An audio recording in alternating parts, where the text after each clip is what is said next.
Nobody asks me this as a blind person, but I'm also an artist, and here are some of the ways that I adapt.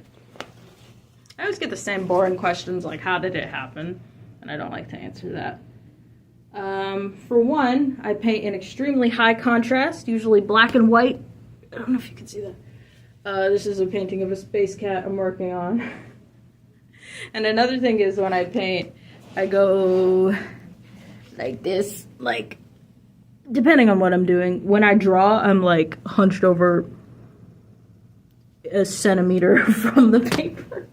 And I'm gonna end up a hunchback. Like, every day my neck has so many problems.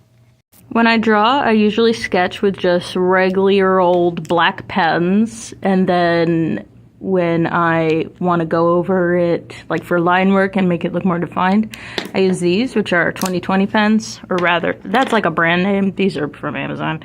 I don't know if they're the same one. They're like Sharpies, but they don't bleed. And they're a little bit less inky and bold, I guess. I use pretty decently sized canvases and also pieces of cardboard. Again, because they're nice and big.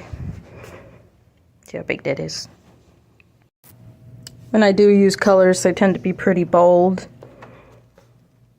And in like big sections of color because it's hard for me to distinguish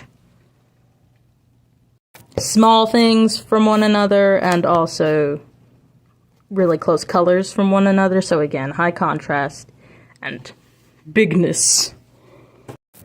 And I pretty much work primarily in acrylic when I paint because if I make a mistake, which is very frequently, I just wait for it to dry and then paint over it again. It's very mistake friendly. Whereas oil, you gotta wait like 3 years before trying to fix it. And last but not least, I often paint with my fingers because it's hard for me to line up the paintbrush with where I want it to go sometimes, but my finger will go right where I want it. Don't take that out of context.